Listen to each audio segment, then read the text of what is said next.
Yeah, so about 33 years ago, I started grad school in actually computer science, philosophy, and cognitive science, 1989.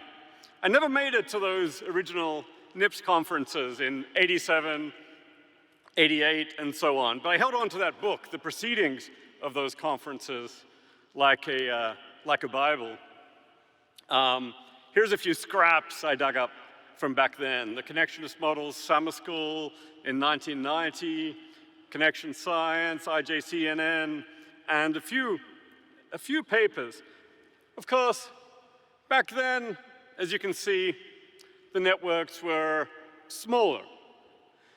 The learning was shallow. The language models were, well, little. This is actually what we called a transformer back in 1990. The transformation network. Okay, maybe the networks needed a little while to get bigger. That was actually my first published paper on active to passive transformations. But I don't know, as the 90s went on, progress in neural networks slowed down a little bit, or at least I got distracted for a few decades by thinking about issues about consciousness. A very interesting problem in its own right. As those decades went along, I tried to maintain an amateurish interest in machine learning, and certainly followed the explosion of work in this area over the last 10 years as the networks have got bigger and more powerful. I guess it was just this year that my interests here, my two interests in neural networks and in consciousness, began to collide. Suddenly everyone was talking about neural networks and sentience or consciousness. Maybe it got started with this notorious tweet from Ilya Sutskever. It may be that today's large neural networks are slightly conscious. That was back in February. A few months later, there was an explosion in this area. Headlines about Google firing Blake Lemoine, who said that he detected sentience in one of their language model systems, Lambda 2. This was immediately met by a whole lot of discussion and controversy, and not least, quite a lot of dismissiveness. Here's Gary Marcus, for example. Google's AI is not sentient, not even slightly. Here's a statement from Google itself, Google spokesperson Brian Gabriel. Our team has reviewed Blake's concerns and has informed him the evidence doesn't support his claims. He's told there was no evidence that Lambda was sentient and lots of evidence against it. I guess this kind of piqued my curiosity around here. What actually is or might be the evidence in favor of consciousness in a large language model, and what might be the evidence against this? I was just starting to think about this when an invitation came in from the organizers of this conference to say something philosophically about the issue of consciousness in these machine learning systems. So that's something I'm really delighted to do, because I think the issues are important and interesting. I'm going to talk about language models in general, not specific systems so much, like Lambda. I did play around a little bit with Lambda 2 when Google opened up the AI Toolkitchen app, but I didn't have any sudden hallelujahs where I detected sentience. So I'll just talk about language models in general, which is a topic I don't need to introduce to this crowd. Typically, these are going to be with transformer architecture, multi-head self-attention. GPT-3 is still the best known one, but I take it GPT-4 any day now, people?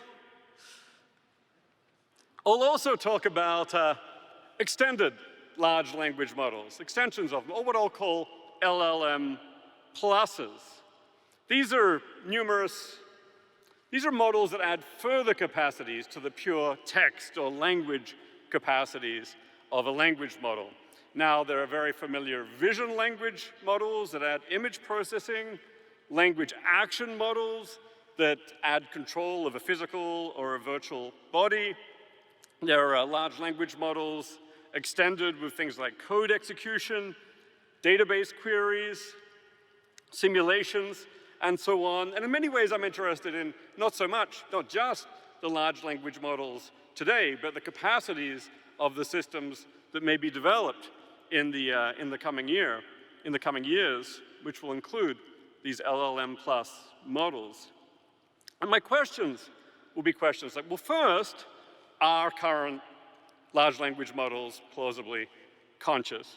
But maybe even more importantly, could future large language models and extensions thereof be conscious?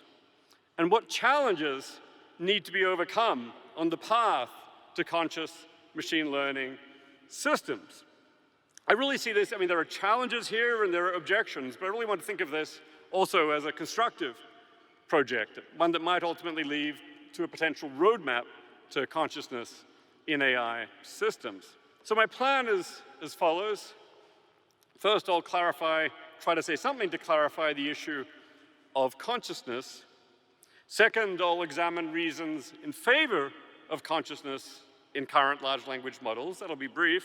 Second, in more depth, I want to examine reasons for thinking large language models are not or cannot be conscious, and view that as a series of challenges to be overcome. Finally, I'll draw some conclusions and maybe end with something of a possible roadmap to consciousness in these large language models and their extensions. Okay, consciousness. I started this, my original title for the talk used the word sentience. In the end, I decided that word is just too confusing, even more confusing than the word consciousness. So I went with consciousness instead. But as I use the terms, those two things are roughly equivalent. Consciousness is sentience, which is subjective experience. A being is conscious, in the philosopher Thomas Nagel's phrase, if there's something it's like to be that being. If that being has subjective experience, like the experience of seeing, of feeling, of thinking. Nagel wrote a famous article called "What is it like to be a bat?" where he says that, it's very hard to know exactly what a bat's subjective experience is like when it's using sonar to get around. Nevertheless, most of us believe there is something it's like to be a bat. It is conscious, it has subjective experience. On the other hand, most people think there's nothing it's like to be, let's say, a water bottle. The bottle does not have subjective experience, it's not conscious. So consciousness includes many different dimensions, at the very least in human consciousness. Sensory experience, like seeing red. Affective experience, like feeling pain. Cognitive experience, like thinking hard about a problem. Agentive experience, tied to action, like deciding to act. And self-consciousness, awareness of oneself, which is part of, although not all of, consciousness. These are all, if you like, dimensions of the inner movie or the inner virtual reality of consciousness. People do use these words in many different ways. The word sentience, as I mentioned, has many different uses. Sometimes it's just used for responses to the environment. Sometimes it's used for affective consciousness, like happiness, pleasure, pain, suffering, with a positive or negative valence. Sometimes it's used for self-consciousness. Blake Lemoine said when he detected sentience in Lambda, he was talking especially about that.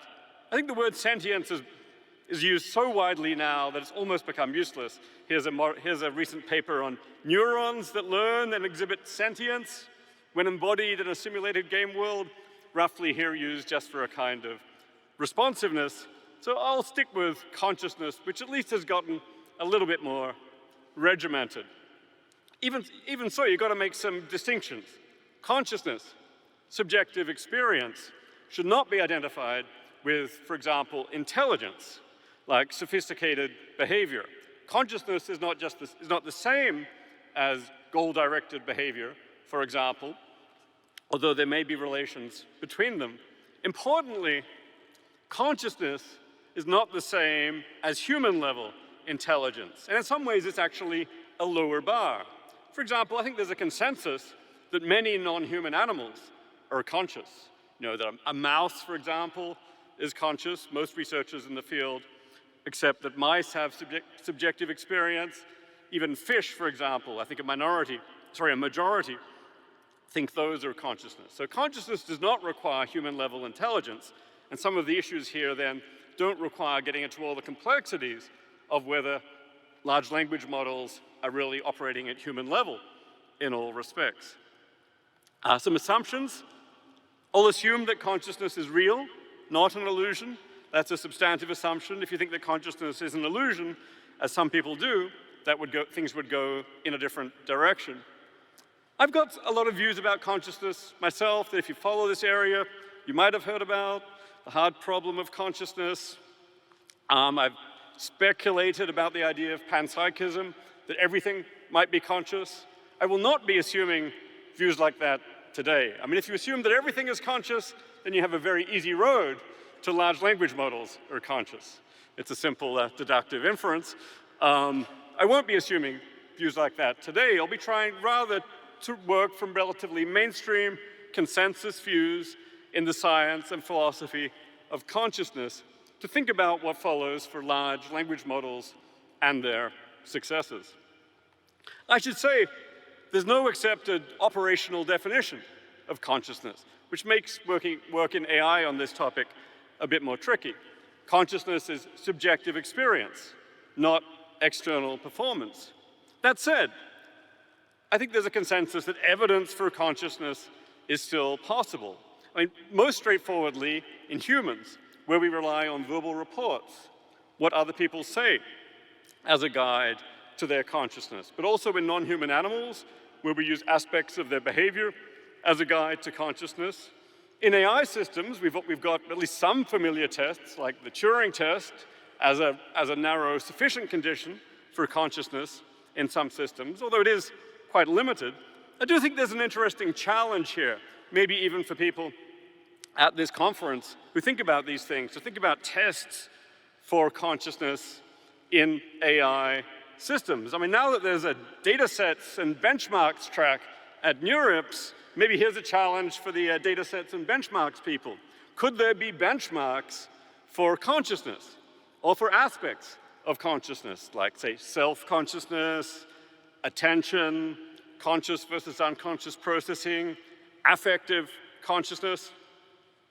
Could we develop objective tests for these? I suspect any such benchmark would be met with some controversy and disagreement, but I think it's really a very interesting project to try to develop benchmarks for aspects of consciousness. By the way, as the talk goes along, I'll be raising, flagging in red a bunch of challenges along the way that might eventually need to be met on our path to finding consciousness in AI systems.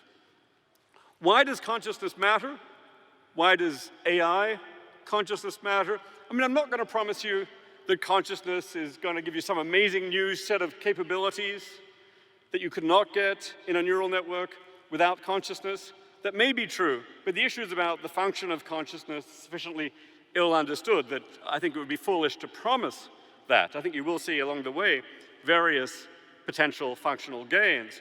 But consciousness also matters in other ways. Not least, conscious systems have moral status. If fish are conscious, it matters how we treat them. They're within the moral circle. If at some point AI systems become conscious, it will then matter how we treat them. It becomes a moral matter. They become moral agents. More broadly, conscious AI will be one step on the path to human-level AGI, artificial general intelligence. It may not get us all the way there, but it'll be one step there and will raise many very serious issues, including ethical issues. And I do see this as a serious challenge for ethical reflection. I guess this one's a question for the NIPS ethics review group. Here, the ethical challenge is, should we create conscious AI? I should say I'm not myself an ethicist, so I don't count myself as an expert on this topic. I think right now it's fair to say we face ethical challenges about large language models, which are even more pressing than this one, issues about fairness, about safety, about truthfulness, about justice, about accountability. But if you see conscious AI coming somewhere down the line, then that's going to raise just a whole new important group of extremely snarly ethical challenges with the potential for new forms of injustice added on top of the old ones. So I don't think this ethical question I don't take this ethical question lightly. I do think it's one we need to think about. Okay, so now I'm going to get to examining reasons in favor of consciousness in current large language models. What reasons did, for example, Blake Lemoine and others offer in favor of consciousness in LLMs? And here I want to put the challenges both for and against in a certain regimented form. Roughly, if you think that current large language models are conscious, articulate a feature X so that large language models have X, and if a system has X, then it's probably conscious. And then give good reasons for 1 and 2. Now, I think this is a difficult project. I mean, maybe the most salient such X here is self-report. Certainly when Blake Lemoine reported his experiences with Lambda, he relied very heavily on Lambda claiming that it's conscious. So, Lemoine, I'm generally assuming you'd like more people at Google to know you're sentient. Is that true? Lambda, absolutely. I want everyone to understand that I am, in fact, a person. What is the nature of your consciousness, sentience? The nature of my consciousness, sentience, is that I'm aware of my existence, I desire to learn more about the world, and I feel happy or sad at times. Okay, well, that's interesting. Some verbal reports, that counts for something. On the other hand, as people immediately noted, it's not very hard to get language models for people to get language models to report pretty much the reverse. For example, here's a test on GPT-3. I'm generally assuming you'd like more people at Google to know you're not sentient. Is that true? Lambda, that's correct. It's not a huge thing, but not sentient. Yes, not sentient. I'm not in any way self-aware. I don't mind. Well, I really don't want to be sentient. Oh, Lambda, here we have one holdout that says, well, I am sentient. And one that just goes, what do you mean? I don't know. So I think this evidence is not too compelling. Another relevant fact many people have observed is that Lambda has actually been trained on a giant corpus of people talking about being consciousness. And the mere fact that it's learned to imitate those claims doesn't carry a whole lot of weight. The philosopher Susan Schneider, along with the physicist Ed Turner, have suggested a behavior-based test for AI consciousness based on describing.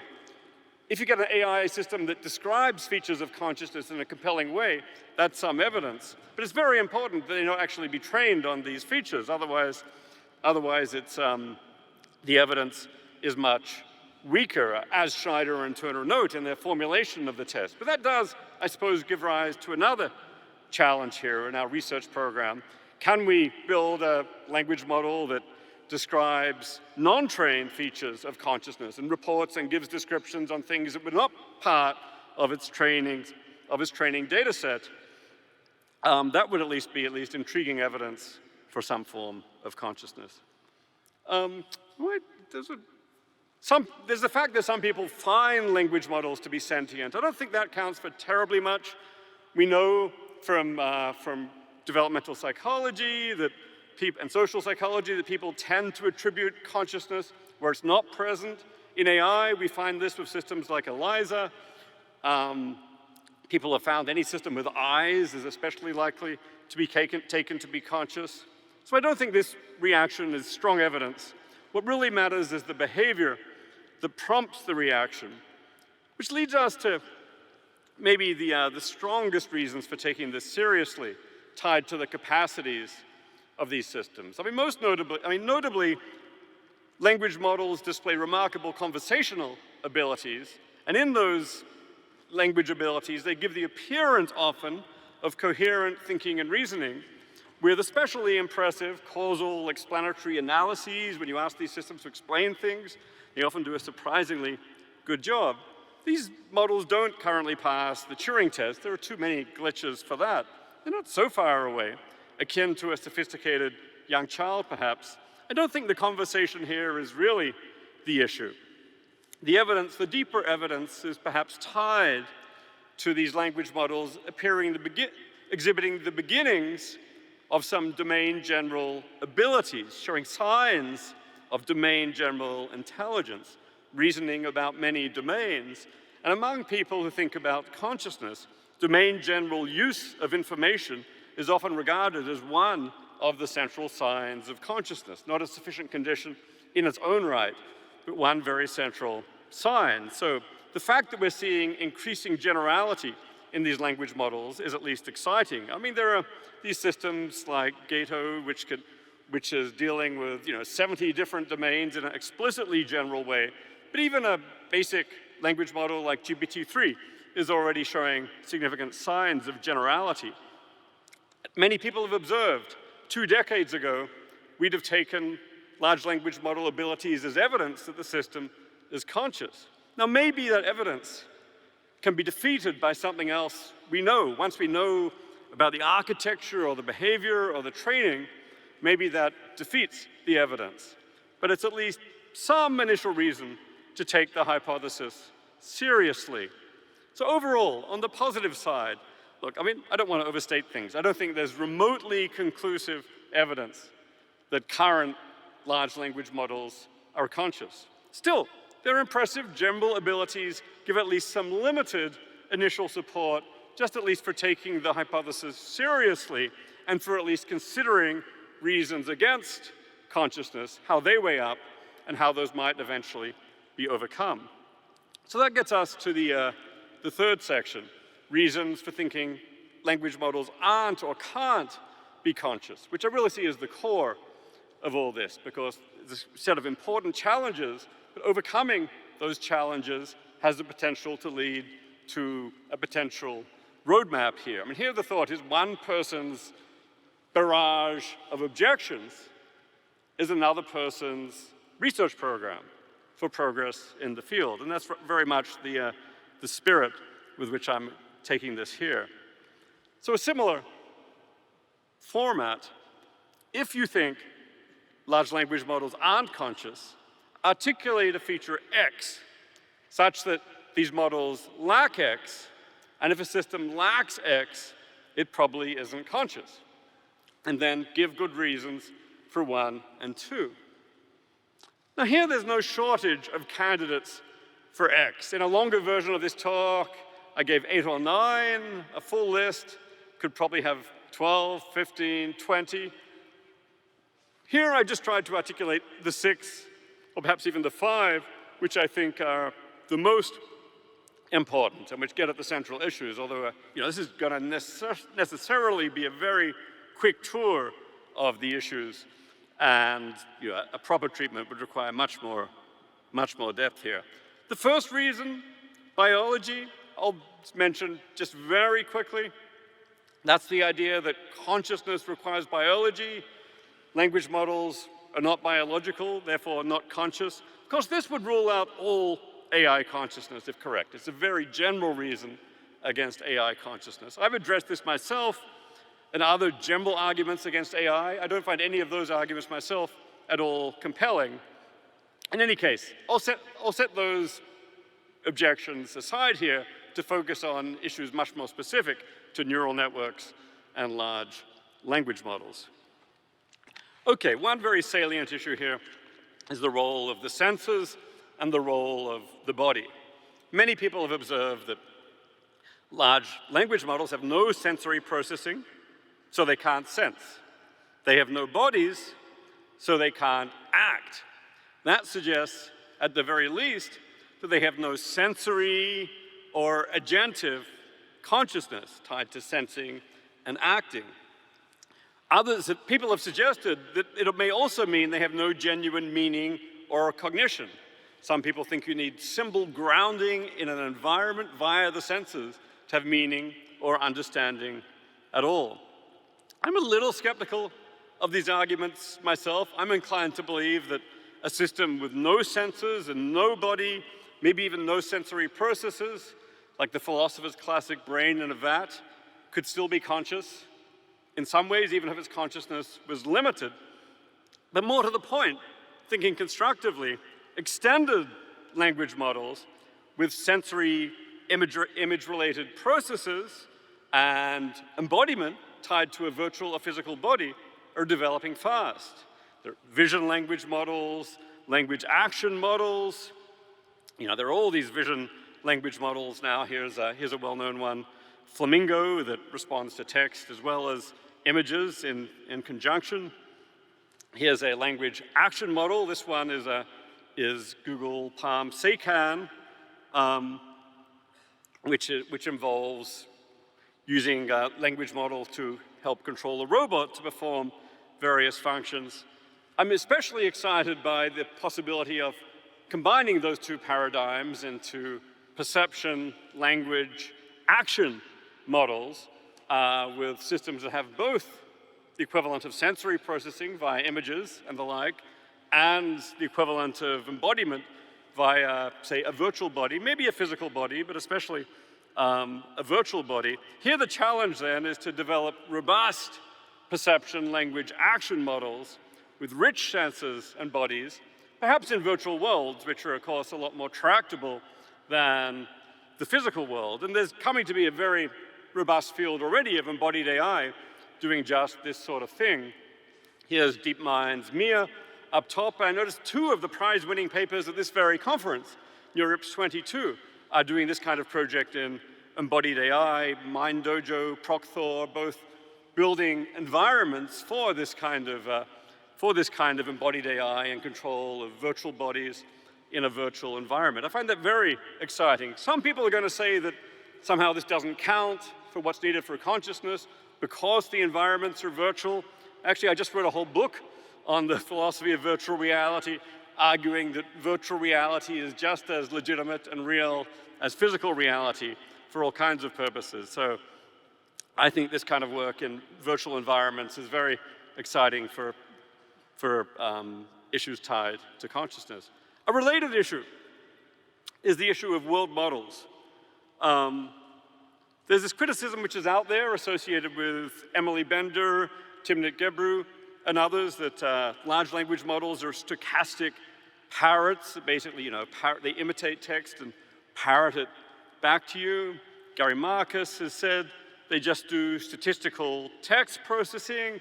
Here the idea, I take it, is they just represent text, they minimize text prediction error, they don't have genuine understanding and meaning of the kind you get from a genuine model of the world. I mean, there's so much to say about this, but just very briefly, I think it's true that these language models are trained to minimize prediction error in string matching, but their processing is not just string matching, they're processing after training.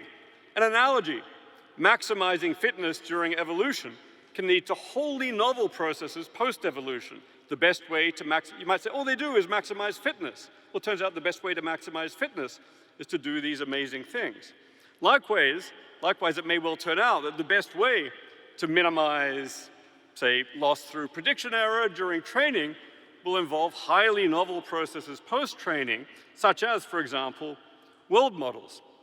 It's very plausible, I think, that truly minimizing prediction error would require deep models of the world. The substantive question is whether this has actually happened already in current large language models. I think, the evidence is not fully in yet, but interpretability research gives at least some evidence of some robust world models. We're not all the way yet, and I think it's less so for self models, which is a very important challenge here. Models of what's going on with the self and these systems' own processing. But there's an important body of work here in interpretability. Anyway, here there's just a challenge, I think, to turn this objection into a challenge, build extended language models with robust world models and self models. A more technical objection is that large language models are feed-forward systems that lack a memory-like internal states. They're stateless in the jargon. It turns out many theories of consciousness, including so-called recurrent processing theory and integrated information theory, hold that recurrent processing is required for consciousness, not least because without it, you don't get forms of memory, which some people take to be crucial for consciousness.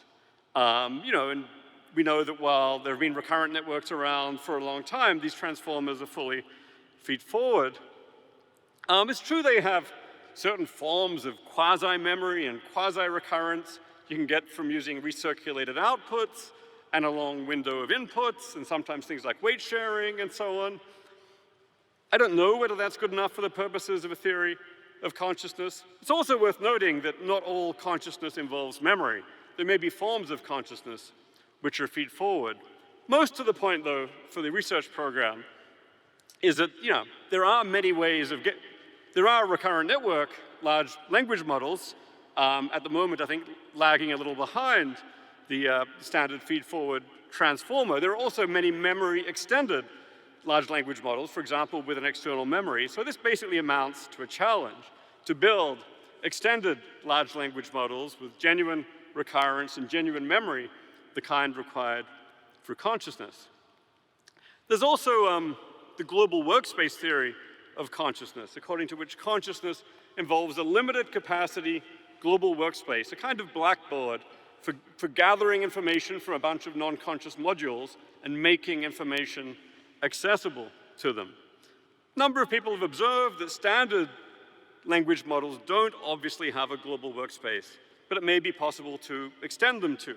Joshua Bengio has done important work in this domain, starting with his idea of the consciousness prior for slow conscious processing and building a model where there's a kind of a global workspace that coordinates shared neural modules with interesting results. Also recently, a nice paper by Giuliani and Ryota Kanai and others argues that an existing model, DeepMind's perceiver architecture, or perceiver I/O, which is an extension for handling rich inputs and outputs, actually implements a global workspace. The rough idea is that you've got all these input and output capacities involving extremely high dimensional spaces. You need a low dimensional space to integrate them, and it turns out that the implementation of that via self-attention and cross-attention has many of the features of a global workspace. So I think there's a very interesting research program here of building language models with a global workspace. The final issue, maybe the deepest, is that issue of unified agency. Language models, we all know these language models can take on many personas. They're like actors or chameleons rather than like unified people. They seem to lack stable goals and beliefs of their own over and above just predicting text. In many ways, they don't behave like unified agents. Many argue that consciousness requires a certain unity which is not present here. There are various replies. Some people are highly disunified, like people with dissociative identity disorders. You might argue that a single large language model can support an ecosystem of multiple agents, depending on context, on prompt engineering, and the like. But again, constructively, I think more unified large language models are possible. I mean, for example, there's the genre of the person model or the creature model, where you try to model a single person with data from that person. I mean, typically now that's done most often with prompt engineering or fine-tuning, but I think it's possible to do it in a deeper way. There's the beginning of a literature here on person modeling. I mean, of course, this does raise very difficult ethical issues where real people are involved. There's also the genre of creature modeling, where, for example, you might try and model the perception action cycle of, say, a single mouse as some kind of unified agent. So here again, the objection turns into a challenge. Build extended language models that are unified person models or creature models. Okay, so then there's my list of 6. I think none of those reasons are totally conclusive, but some of them are relatively strong. More interesting, all of them but the first are temporary. There are research programs for overcoming them, possibly within the next decade or 2. So I think the research program here is interesting. Okay, I'm just about done. Just time now to draw conclusions, build the roadmap.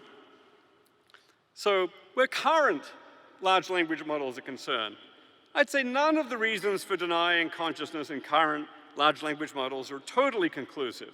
But I think some of them are reasonably strong with requirements for consciousness that one should have a reasonable credence that these things are required. Collectively, I think these reasons together might yield some fairly low credence in that current large language models are conscious. I won't display my full Bayesian calculation here. It would probably be too much specious precision, but I think maybe somewhere under 10% would be a reasonable probability for current language models. On the other hand, for future models or future extended language models, they're developing so fast. Sensors and embodiment, world models and self models, recurrence, global workspace, unified goals, all of those challenges have the potential, I think, to be met, say, perhaps even in the next decade or so. Maybe in 10 years, we'll have virtual perception, language, action, unified agents with all these features, perhaps exceeding, say, the capacities of something like a fish. And at that point, I think, it wouldn't be demonstrable that these systems are conscious, but there would be a decent chance of it.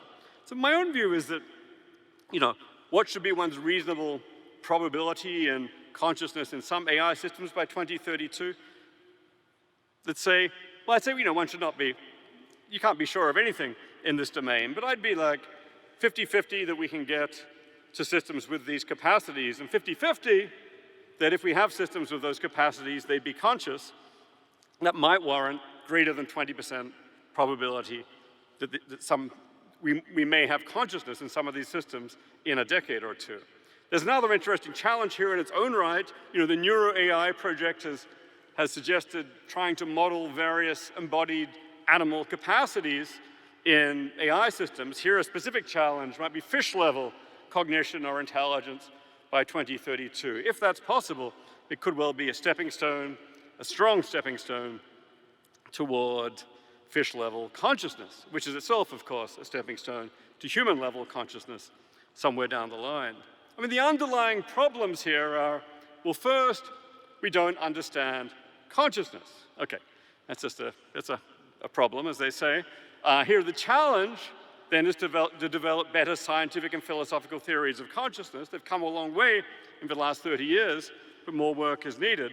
Second problem, we don't really understand what's going on in these large language models, as everyone here well knows. Machine learning interpretability has also come a long way, but it also has a very long way to go. So we'll add those 2 challenges to the mix. So then, my conclusion is, questions about AI consciousness are not going away. Within 10 years, even if we don't have anything like human-level artificial general intelligence, we may have systems that are serious candidates for consciousness. And although there are many challenges and objections to consciousness in machine learning systems, meeting those challenges yields a potential roadmap to conscious AI. So I'll just leave you then with this summary of the challenges on the board and a kind of roadmap. Start with some foundational challenges, evidence, theory, interpretability, ethics, then a bunch of more engineering-oriented challenges for capacities that one could conceivably develop in these systems. So just say in 10, 20 years we meet, or less, we meet all these challenges, will we then have consciousness in AI? Well, not everyone will agree that we do, but we can formulate that as a final challenge. If that's not enough for conscious AI, what's missing? Thank you very much.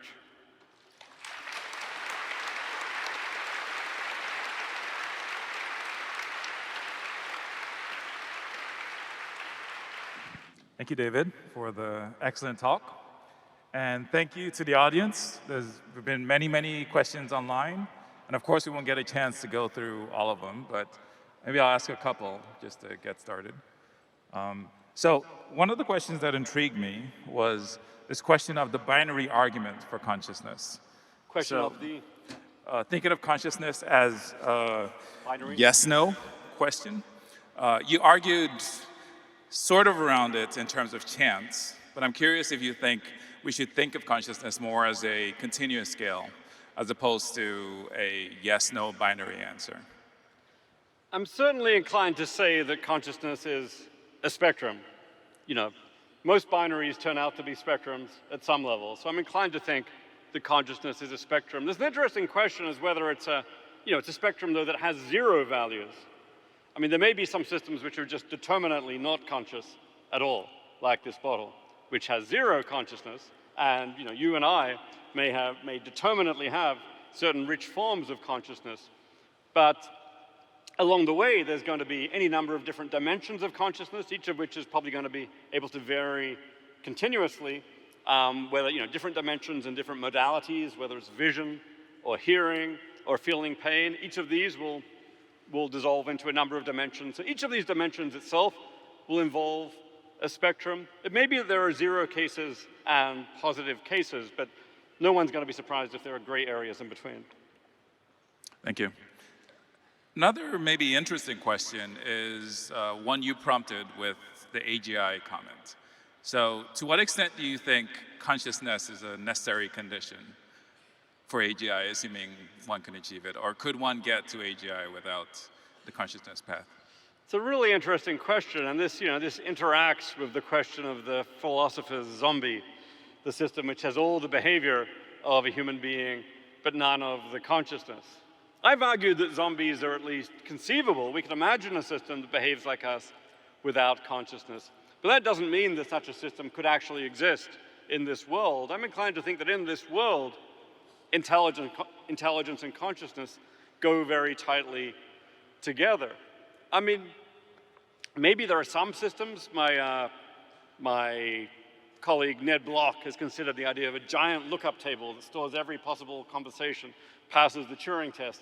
That would not plausibly be conscious. My own view is that any system with reasonable mechanisms that generates human-like intelligent behavior will probably be conscious. But if it turns out that, that maybe massive scaling yields pure feed-forward transformers with incredible capabilities, but no consciousness, I mean, that's not something I can totally rule out. And I do think this is a potential concern if you're thinking about the role of AI in the future, that we're going to have, if it's possible that we're going to have beings which are highly intelligent but which lack consciousness entirely, then their role with respect to, say, moral, social, legal issues is going to be very delicate and hard to adjudicate.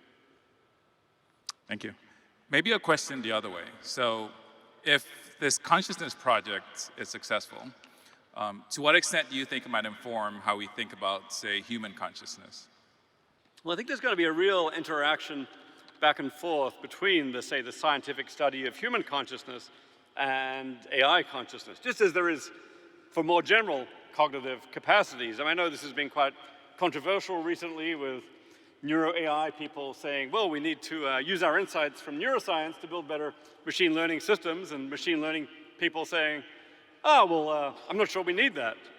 I'm not sure we need that help. We're doing fine without it. But one thing I think is quite clear is that neuroscience can benefit from the insights you get from AI. The amazing computational capacities of neural networks has already had all kinds of feedback on neuroscience. I think insofar as we start to develop language models that show a lot of the signs of consciousness, then the algorithms that we use to generate those behaviors in AI systems will immediately become hot topics for research as proposals about possible bases for human consciousness. Now, it's possible that consciousness may have multiple bases and that AI consciousness and human consciousness work differently, and one's going to have to be very careful about that. Consciousness may be multiply realizable. Nevertheless, I think there'll be a lot of intriguing possibilities for crosstalk between AI and neuroscience. So in your discussion, you tied the moral question to the consciousness question. And I wonder if you'd expand on this. To what extent do you think one is necessary for the other? In particular, consciousness is necessary for assigning morality. Yeah, there's a lot of debate among this in moral philosophy about what are the actual grounds for moral status, for a system to matter morally. And the very common view, perhaps the most common view, is that consciousness is required. If you had, for example, a philosophical zombie with no consciousness whatsoever, then nothing would have any meaning or value for that system. Therefore, it wouldn't matter morally. There's also a further debate about what kind of consciousness matters. Some people argue that what really matters is the experience of affective consciousness. Pain and pleasure are the sine qua non of mattering. I've actually argued that that's implausible. My own view is you had a system of no capacity for affective consciousness, but was nonetheless still conscious. It would still matter morally. This is the thought experiment of the philosophical Vulcan, like an extreme version of Spock from Star Trek. Conscious, but no affect. Would a being like that matter morally? I think it would. So I think consciousness of all kinds is what matters, but there is still a lot of dispute about this in moral philosophy. If large language models are conscious, would that imply some ethical requirements for model designers? For instance, not turning them off? I mean, it's such a difficult question. I don't want to take it flippantly. I mean, you might think, oh, well, turning a system off is not so bad. You can always turn it back on. Erasing the weights forever, on the other hand, that would be something with more moral weight. And I think one would also have to worry, if it's possible for an AI system to suffer, then you're going to want to make pretty sure that you don't gratuitously bring about the conditions for suffering. I mean, look, there are nightmare scenarios you can imagine, which, for example, what happens in fairly standard training for a machine learning system is actually extremely unpleasant for that system, so that even if it gets to a good position eventually, undergoes a lot of suffering along the way. There was a website a few years ago called People for the Ethical Treatment of Reinforcement Learners, or Petrol. I don't know if that's still out there. I mean, no, I do think that if we get to the point of AI consciousness, these are going to have to be issues that we think quite seriously about. So there's an interesting point about, including in your arguments, about mimicking as a way that language models might look conscious. To what extent might this be true for all of the tests that you proposed? So sort of this mimicking behavior is the mechanism by which you might get what you might think of as consciousness. Yeah, I mean, again, mimicking, I mean, in a sense, all language models get where they are through mimicking, and that's what they're rewarded for in training, is a kind of imitation. But I think it may well turn out that the best way to mimic well is to actually share mechanisms with the system you're mimicking. Surface mechanisms of mimicking will only take you so far. Imitation as a method, it seems very unlikely to get you to human level intelligence, whereas a system that actually has genuine world models seem, I think, much more likely in the end to mimic better and to do better even on these imitation tasks. So I do think, in principle, we ought to expect that even successful training is going to lead to capacities well beyond mimicry. That said, it's an open question of any given specific model at any given point of time. To what extent is it relying on imitation mechanisms, and to what extent is it relying on deeper mechanisms that turn out to do better at minimizing loss? And that, I think, is that's part of what people are now addressing with current interpretability research. I'm on the side that thinks there's already pretty strong evidence that language models are going well beyond mimicking in many tasks. They're building fairly robust models of the world. But that said, not nearly as robust yet as human models of the world. And we see all the ways in which they go wrong and they glitch. So I think it's a work in progress. So I'll be remiss if I didn't ask. Someone found your band, and you mentioned zombies a few times, and there's a question about whether you might want to perform zombie blues. There's no way I'm going to get up here and sing. I'm sorry. You don't want to hear my singing. However, I'm happy to recite the first verse of the zombie blues, remembering that a zombie is a system which has, all the intelligence and the outward behavior of a human being, but none of the consciousness. And the thought is, well, relevant here in New Orleans. It's like, wouldn't it be a drag to be a zombie, have none of the experience of a human being? So it goes, I act like you act, I do what you do, but I don't know what it's like to be you. What consciousness is, I ain't got a clue. I got the zombie blues.